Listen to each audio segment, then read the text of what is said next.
2002년 9월 26일 밤 9시 경기도 평택의 한 시골 마을 입구에 있는 버스 정류장입니다. 41살의 전옥분 씨가 버스에서 홀로 내려요.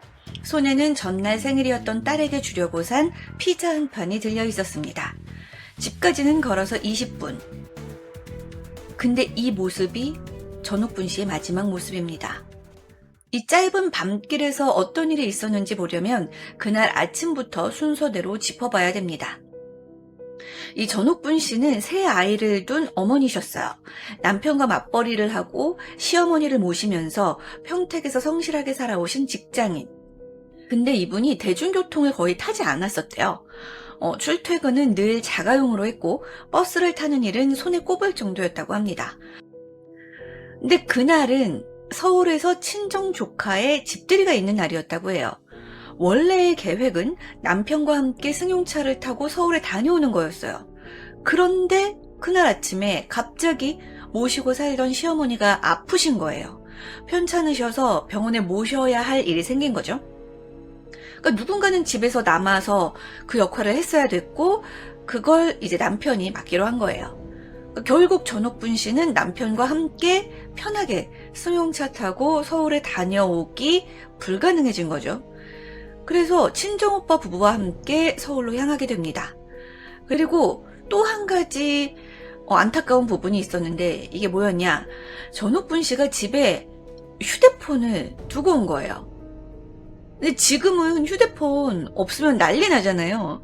근데 2002년 당시만 해도 그냥 조금 불편한 정도였대요. 이렇게 막 일상생활이 휴대폰이 없으면 큰일 나고 이런 게 아니었다는 거죠. 그래서 휴대폰 없이 이제 서울로 가게 됩니다. 서울의 집들이는 무탈하게 끝났습니다.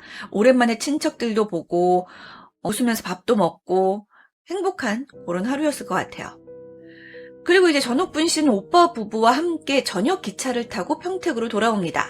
평택역에 도착한 시각은 저녁 8시 무렵. 근데 여기서 또 하나가 어그러져요. 이게 뭐였냐?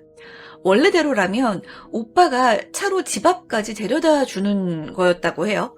평택역에 차를 주차해 뒀었나 봐요. 그런데 하필 이날 오빠의 부인, 그러니까 전옥분 씨의 올케가 멀미가 심하게 났다는 거죠. 서울 왔다 갔다 기차 타고 막 이러니까 좀 힘드셨나 봐요. 그러니까 그렇게 서울을 오가면서 고생한 사람을 태우고 굳이 시골 마을 안쪽까지 돌아서 들어가게 한다는 게 전옥분 씨 입장에선 미안했던 거예요. 그래서 혼자 버스를 타고 들어가겠다라고 이야기를 합니다. 당연히 남편이 버스 정류장에 마중 나와 있을 거라고 생각을 했으니까 별로 크게 걱정하지 않으셨던 것 같아요. 그래서 그렇게 전옥분 씨는 평택역에서 오빠 부부와 헤어집니다. 버스를 타려던 참에 갑자기 딸 생각이 난 거예요.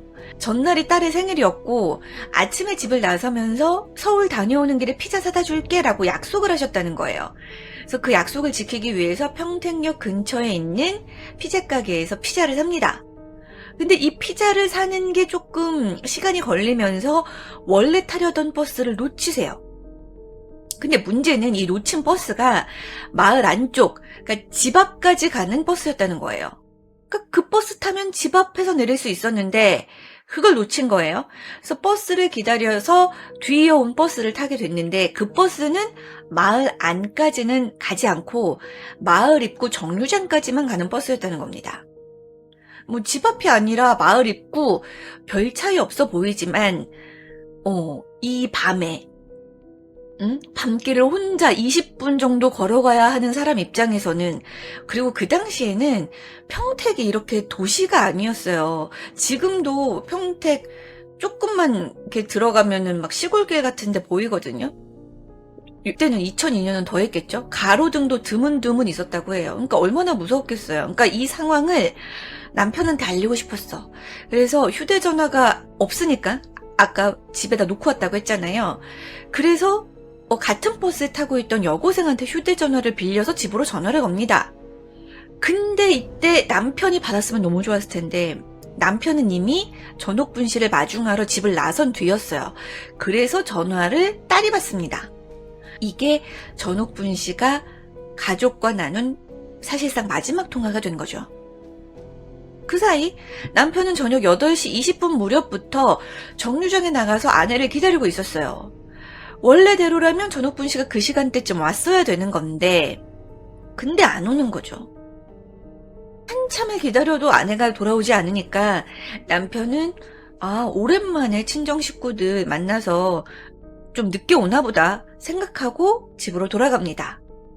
그렇게 남편이 자리를 뜬 사이에 전옥분 씨는 마을 입구 정류장에 홀로 내리게 되죠. 마을 입구에서 집까지는 걸어서 20분. 하지만 그 짧은 밤길, 전옥분 씨는 집으로 돌아오지 못했습니다.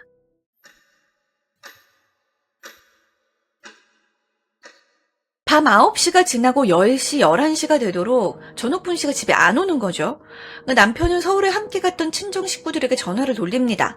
혹시 오빠 집에 더 있나, 어디 들렀나. 근데 어디에도 없는 거예요. 그래서 자정이 넘어서 남편은 평택경찰서로 달려갑니다. 실종 신고를 하기 위해서였죠. 그런데 야간이라고 접수를 안 받았다는 거예요. 미친 거 아니야? 그쵸? 야간에 사라진 사람 접수하지, 당연히. 낮에 사라진 사람 접수하는 사람보다 밤에 안 돌아오니까 접수하는 사람이 더 많을 거 아니에요? 미친 거지. 근데 하여튼 그땐 그랬대요. 그래서 결국 남편은 밤을 꼬박 새워가면서 평택역 일대를 헤매고 다니십니다. 근데 앞만 뒤져도 아내의 흔적이 없는 거죠. 그래서 날이 밝아서 다시 경찰서를 찾아가요. 근데 돌아온 답변은 집 나간 아줌마 사흘이면 돌아와요. 이런 이야기였다는 거예요. 미친 거지. 어쨌든 정말 어이없지만 그렇게 단순 실종으로 기록이 됩니다. 근데 이때까지만 해도 가족은 이 말을 믿고 싶었을 것 같아요. 돌아오겠지. 조금 엇갈렸던 것 뿐이겠지. 이렇게 생각을 하고 싶었을 것 같아. 근데 바로 그날부터 상황이 완전히 뒤집히는 일들이 잇따라 생깁니다. 먼저 마을의 한 주민이 이상한 걸 목격해요.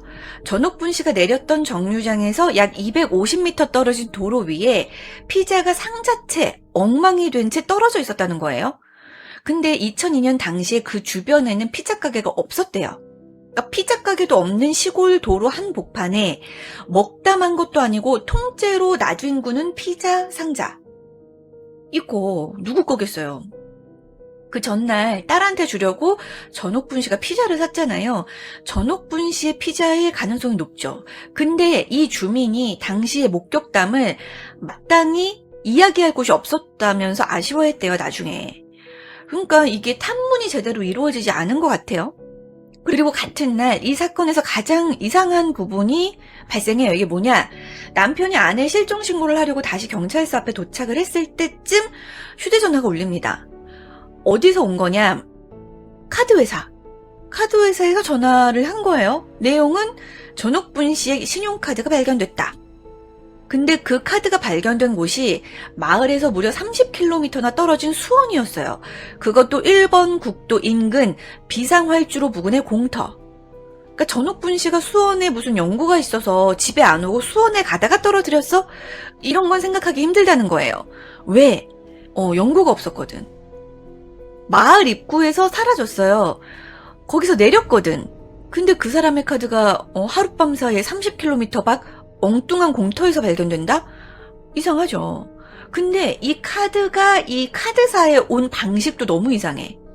카드를 주었다는 인물은 이 씨라는 사람이었는데 이 씨가 카드를 가까운 파출소에 맡기지 않고 카드 회사로 직접 가져다 줬다는 거예요. 그 남편은 지푸라기라도 잡고 싶은 심정으로 이 씨의 이름, 연락처를 수첩에 적어줍니다. 근데 사실 남의 신용카드를 길에서 주었어. 그러면 보통은 가까운 파출소에 맡기죠. 아니면 그냥 지나가거나 분실 신고했겠지 생각하면서. 근데 굳이 카드 회사까지 가서 돌려주는 사람이 몇 명이나 될까요? 너무 이것부터가 이상했어. 근데 이때 남편은 이게 이상하다는 걸 생각할 시간이 없었어요. 오직 아내를 찾는 게 중요했기 때문에 그때는 이 사람이 이상하네 라는 생각을 못 하셨대요. 그러니까 남편은 할 수 있는 건 다 합니다. 수천 장의 전단을 만들어서 뿌리고 현상금 내걸고 전국의 경찰서에 도움 요청하고 신문사, 방송사 문을 두드리고 청와대에까지 편지를 보내셨대요. 밥 먹는 것도 있고 일주일을 내리 굶어도 배고픈 줄 모르셨다고 합니다. 모든 일 다 접고 오직 아내를 찾는 데 매달리십니다. 그렇게 넉 달이 흘러요. 계절이 가을에서 한겨울로 바뀌는 동안에도 전옥분 씨의 행방은 오리무중이었습니다. 그리고 마침내 소식이 도착하는데 안타깝게도 가족이 바라던 소식은 아니었습니다.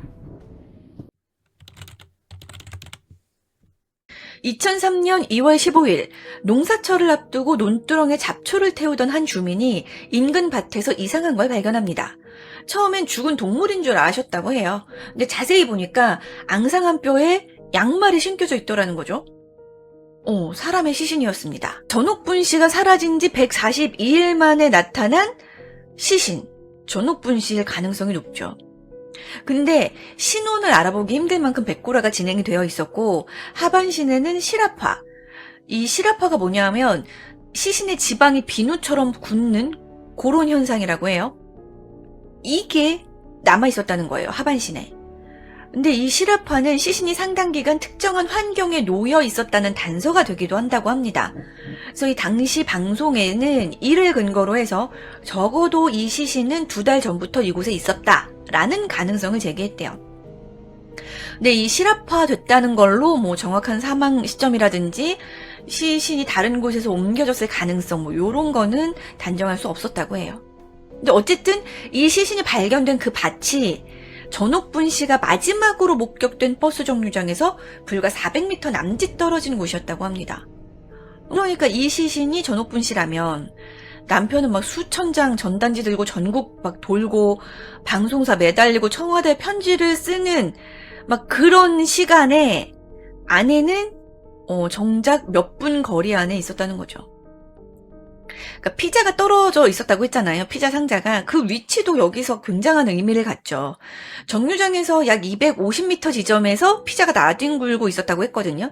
근데 거기서 조금만 더 간 400m 지점에서 전옥분 씨로 추정할 수 있는 시신이 발견된 거예요. 그러니까 하나의 동선이 그려지죠. 전옥분 씨가 집을 향해 걷다가 250m쯤 되는 지점에서 누군가와 혹은 무언가와 맞닥뜨려서 들고 있던 피자를 떨어뜨릴 수밖에 없지 않았을까? 그러니까 물론 이건 남은 흔적으로 그려보는 그냥 추정일 뿐 단정할 수 있는 건 아니죠. 근데 피자와 시신의 그 놓여진 위치, 거리 이런 걸 생각하면 이런 추정이 가능할 법하죠. 합리적인 추론이죠. 그리고 이 시신의 상태는 몇 가지 사실을 말해준다고 합니다. 전옥분 씨 하반신은 양말만 신은 상태였어요. 청바지와 구두는 벗겨져 있었어요. 근데 구두, 귀걸이, 반지, 손목시계 같은 물건은 현장에 그대로 남아있었어요. 근데 귀걸이와 반지, 시계 이런 귀중품이 그대로 있었다는 거 굉장히 중요하죠. 금품을 노린 강도라면 이런 걸 두고 갔을 리가 없죠. 그래서 단순 강도는 아니지 않겠냐라는 분석이 나왔어요. 그리고 뼈에 큰 골절 흔적이 없었다는 거예요. 발견된 곳이 도로 옆이다 보니까 뺑소니? 이런 걸 의심할 수도 있잖아요. 그런데 차에 치였다면 뼈에 그만한 충격이 남았을 텐데 그걸 발견할 수 없었어요. 그리고 교통사고를 당해서 그냥 뺑소니면 왜 바지와 구두가 벗겨져 있었겠어요. 그래서 교통사고 뒤 유기됐을 가능성은 좀 낮아 보이죠. 그러니까 혹자는 저체온증에 빠진 사람이 스스로 옷을 벗는 이른바 이상탈이 가능성 요것도 제시를 했지만 전문가들은 낮게 봤다고 해요. 9월 말에 밤이 그만큼 춥지 않다. 귀중품 그대로인데 하의만 벗겨지고 속옷이 사라졌다? 강도도 사고도 저체온증도 아니야. 그러면 누군가가 옷을 벗겼다는 얘기잖아요? 그러니까 이거는 딱 봐도 성범죄죠. 특히 사라진 속옷을 두고는 가해자가 일종의 성취물처럼 트로피라고 하죠. 요거를 가져갈 수 있었을 것이다 라는 견해도 나왔다고 합니다. 그래서 우선 사인을 밝히기 위해서 부검을 진행합니다. 근데 시신이 이미 심하게 부패한 탓에 정확한 사인은 끝내 밝혀내지 못했습니다. 성범죄가 실제로 있었는지조차 확증하기 어려운 상태였다고 해요. 근데 이 부검마저도 공교롭게 어떤 사건과 겹쳐요. 이 부검을 의뢰한 날이 2003년 2월 18일. 이날이 바로 대구 지하철 참사가 일어났던 날이라고 합니다. 그래서 정말 대구 지하철 참사 수백 명의 사상자가 난 대형 참사였잖아요. 그러니까 평택 지역의 법의학 인력까지 다 대구로 내려가면서 부검이 계속 미뤄졌대요. 그래서 결국 신원 확인과 부검 결과는 시신 발견으로부터 약 2달이 지나서야 나옵니다. 그래서 DNA 감정을 거쳐서 시신이 전옥분 씨로 최종 확인된 것도 요때였다고 해요. 그렇게 다시 2달을 더 기다린 끝에 가족은 전옥분 씨를 땅에 묻을 수 있었습니다. 하지만 그날 밤 무슨 일이 있었는지, 누가 이렇게 전옥분 씨를 만들었는지 아무것도 밝혀지지 못한 상태였어요. 여기서부터는 이야기의 결이 좀 달라져요. 지금까지는 그날 밤 무슨 일이 있었을까? 근데 이제부터는 왜 아직도 범인을 못 찾냐? 요거예요. 앞서 보셨듯이 경찰은 이 일을 처음부터 범죄가 아닌 단순 가출로 봤어요. 문제는 그 전제가 수사 전체를 망쳐버렸다는 거죠. 경찰이 상당한 수사력을 집중한 대상은 엉뚱하게도 남편이었어요. 정작 전옥분 씨의 직장이나 평소 행적, 그날 밤 마을 일대를 훑는 기본 수사를 뒷전으로 보냈죠. 정말 딱 특정하고 이 사람만 판 것 같아, 남편만. 근데 전옥분 씨를 아는 사람들은 하나같이 얘기해요. 가출은 말도 안 된다. 새 아이를 두고 시어머니를 모시고 전날 생일이던 딸한테 줄 피자까지 사들고 집으로 향하던 사람이 그날 밤에 갑자기 가출을 왜 하냐. 앞뒤가 안 맞잖아요. 근데 경찰은 처음엔 단순 가출로만 생각을 했다는 거죠. 이게 말이 안 되잖아요? 왜 이렇게 생각을 했느냐. 사실 2000년대 초반까지만 해도 성인이 사라진 사건을 강력범죄랑 연결지어서 들여다보는 인식 자체가 약했어요. 그래서 초동 대응이 처음부터 너무 잘못됐던 거죠. 무조건 성인이 연락이 끊기면 우선 자기 발로 나갔다고 보는 분위기가 컸기 때문에, 이 낡은 관행 때문에 전옥분 씨 사건도 그런 생각으로 처음에 들여다봤다는 거죠. 그러니까 판단이 어긋나니까 수사도 줄줄이 헛돌 수밖에 없어요. 놀랍게도 남편조차 한동안 아내가 그날 밤 실제로 버스를 타고 정류장에서 내렸다는 사실 자체를 모르셨대요. 왜? 경찰이 빨리빨리 수사를 해서 알려줬어야 되는데 경찰이 기본적인 마지막 행적을 초기에 제대로 확인을 안 했던 거예요. 그러니까 바로 버스를 탔는지 CCTV 영상이라도 확인을 했어야 되잖아요. 근데 이 CCTV를 확인하려고 했던 게 실종 일주일 지난 뒤였대요. 근데 그마저도 당시 버스 카메라는 주로 요금함을 비추는 용도였던 데다가 영상 보관 기간이 4일밖에 안 돼서 확인하러 갔을 땐 이미 화면이 지워진 상태였다는 거죠. 그러니까 전옥분 씨의 마지막 모습을 담았을지도 모를 영상이 그렇게 사라집니다.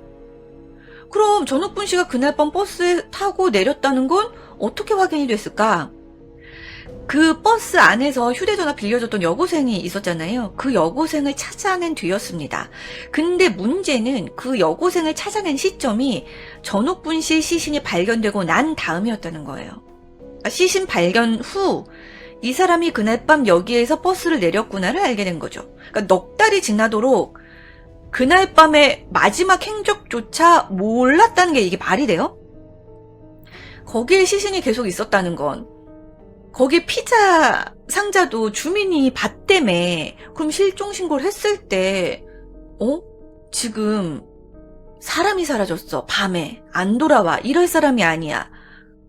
그리고 카드는 막 30km 떨어진 수원에서 발견됐대. 그러면 동네 한 바퀴라도 돌았으면 발견했겠다. 그쵸?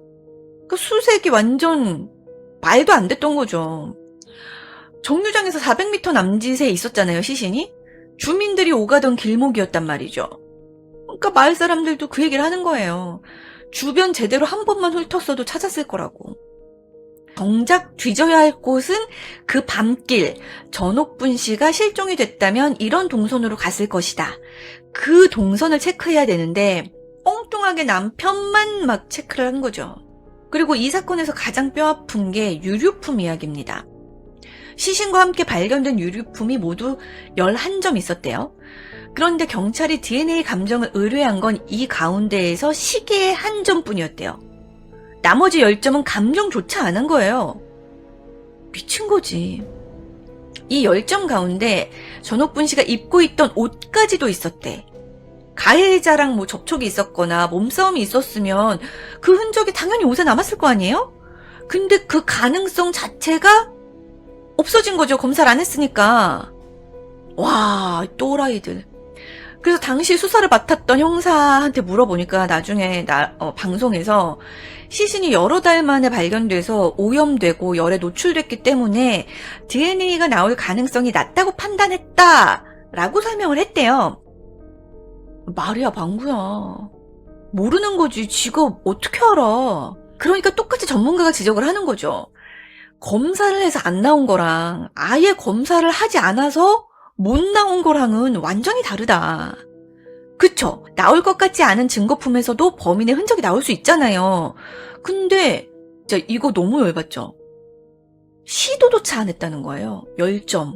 옷까지가 있는데.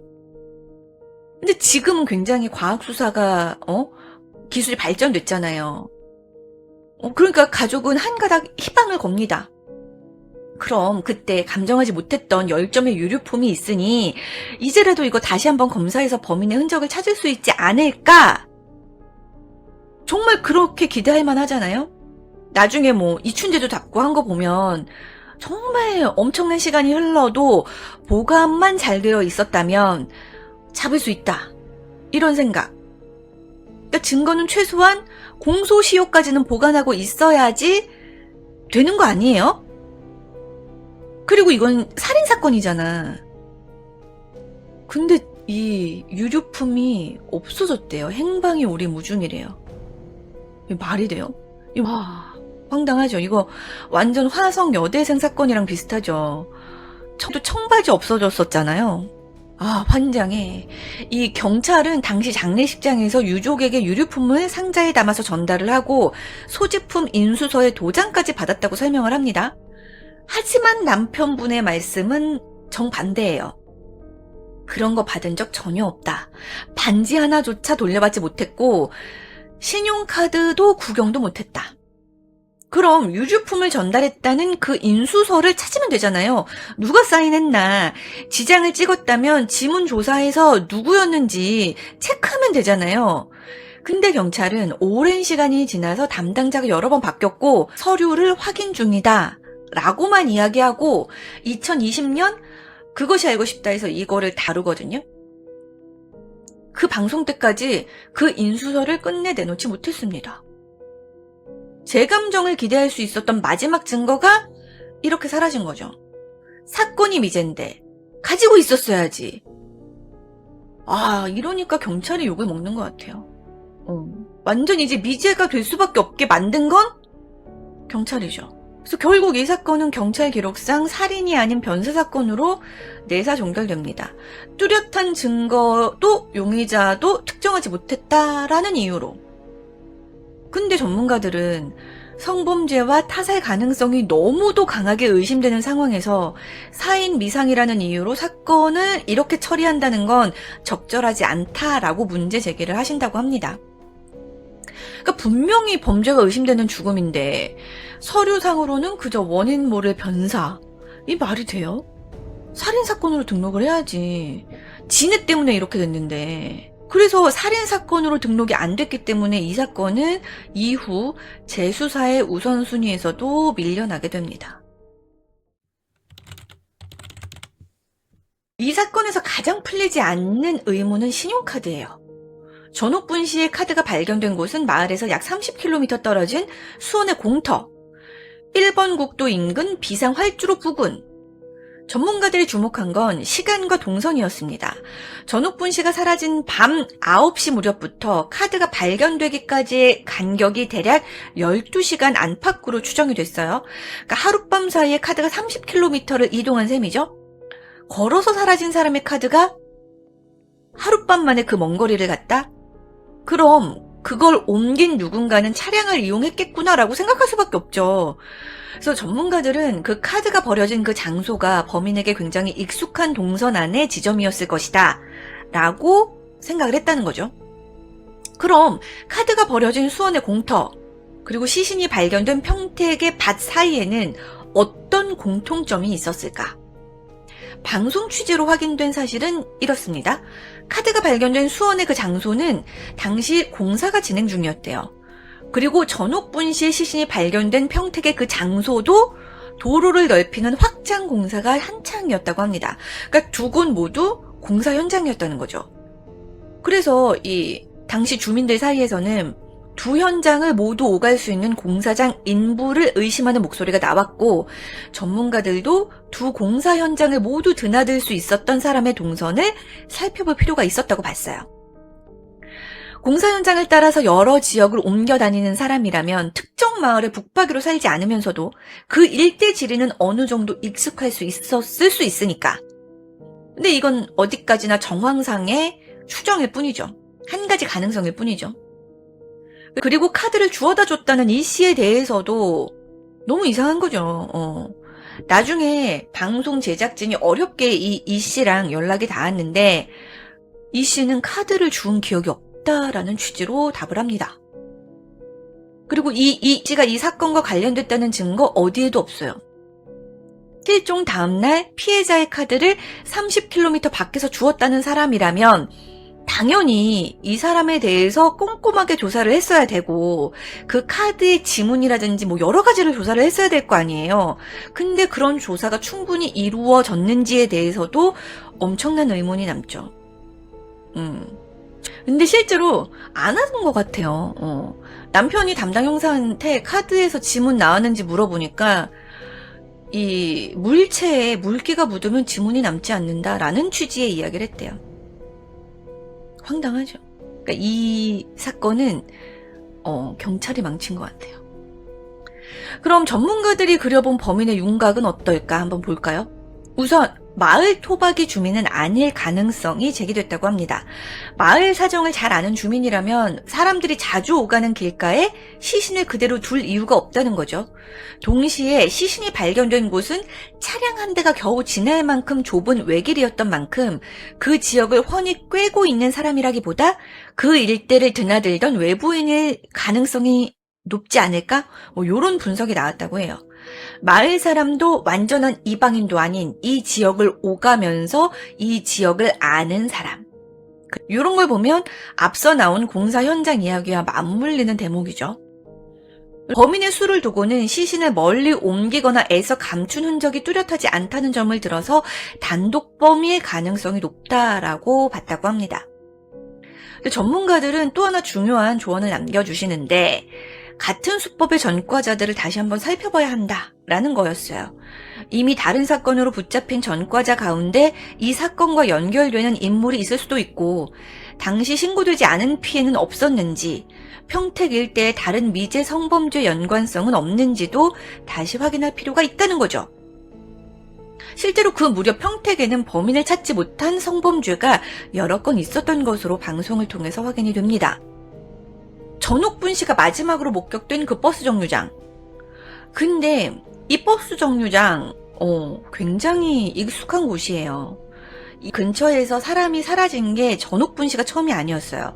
저희가 화요일에 진행했던 1999년 2월 13일 밤 10시 무렵 송혜이 양 실종 사건. 이 송혜이 양이 사라진 버스 정류장이 전옥분 씨가 내리는 버스 정류장 바로 맞은편이었거든요.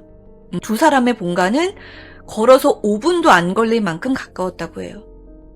그러니까 3년 간격을 두고 같은 버스 정류장 일대에서 흔적도 없이 사라졌다.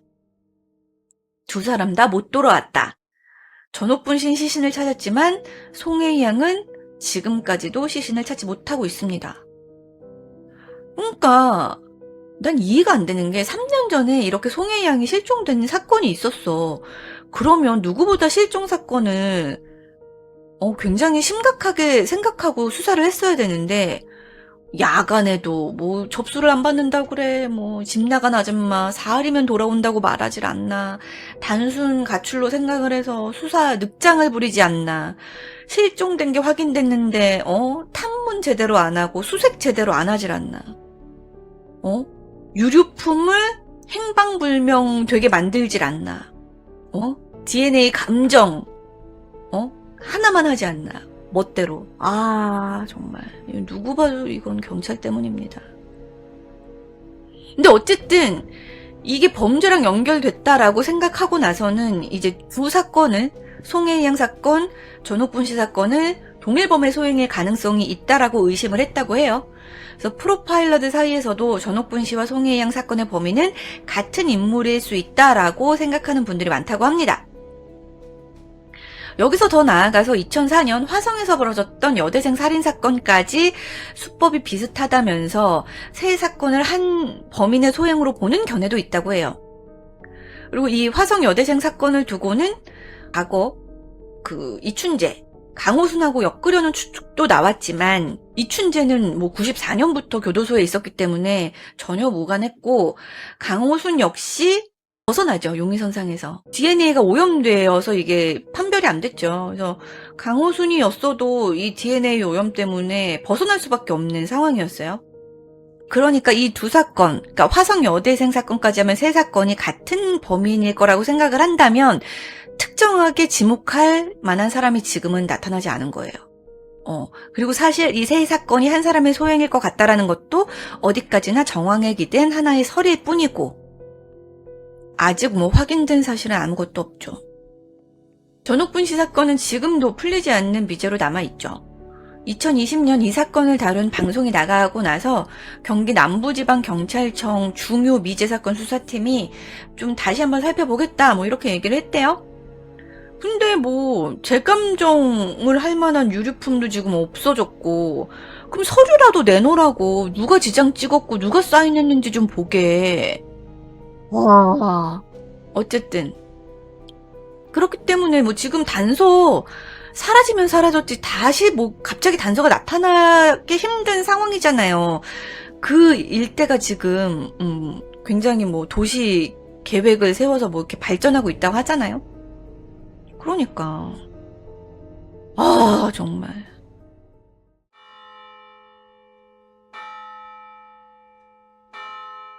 이 사건 어떻게 보셨습니까? 분통이 터지실 것 같아요. 아니 3년 전에 여고생이 사라졌어. 그러면 실종신고가 그 근처에서 또 났대. 그러면 빨리 수사를 시작을 해야지. 무슨 야간이니까 접수를 안 받아. 수색도 제대로 안 한 거잖아요. 유류품 이게 제일 아쉬워. 그래 그때 그 사람들이 이상했어. 그래 거기서 근무하던 사람들이 다 좀 이상한 사람들이야. 그러면 지금 괜찮은 사람들이 수사를 다시 할 수 있게 유류품이라도 제대로 했어야지. 이게 뭡니까? 그리고 그 카드 주었다는 이 씨 있잖아요. 이 사람도 그 수원에 그 공사 현장을 관리하던 회사 직원이었대요. 아니 너무 이상하지 않아요? 왜 카드를 카드사에 갖다 줘? 파출소에 갖다 주지 대부분. 근데 사람의 사고에 따라서 그럴 수 있다고 쳐. 근데 왜 나중에 방송에서는 자기는 카드를 주운 적이 없대? 이상하죠? 카드를 주어서 준 사람이 이 사람의 신용을 도용한 건가? 그러면 이 사람의 신용 정보를 아는 사람, 개인 정보를 아는 사람일 거 아니야? 그러면 그런 것도 좀 조사를 했어야 되는데, 조사를 제대로 안 한 것 같아요. 그러니까 총체적으로 이 사건은 물론 되게 우연히 겹치고 뭔가 이상해서 사건이 벌어졌어. 그럼에도 불구하고 이게 미제로 남은 건 경찰 때문인 것 같아요. 네, 제 생각입니다. 지금 이 제주도 사건도 이상하잖아요. 어떻게 그게 자살이야. 그러니까 좀 먹힐 만한 거짓말을 하면 좋을 텐데 그렇습니다. 어쨌든 전옥분 씨 사건이 지금은 되게 미제로 남을 것 같지만 또 모르는 거예요. 9시 때면 그렇게 밤도 아니잖아요? 그러니까 목격자가 있었을 수도 있고 좀 아는 부분이 있으시면 좀 제보를 해주시면 좋을 것 같아요. 어쨌든 경찰은 빨리 유류품 인수서 서류를 제발 좀 제시를 했으면 좋겠습니다. 오늘 영상은 여기까지입니다. 긴 시간 함께 해주셔서 감사드리고요. 지금까지 실화 사건 25시였습니다. 다음 시간에 다른 사건으로 찾아뵙겠습니다. 감사합니다.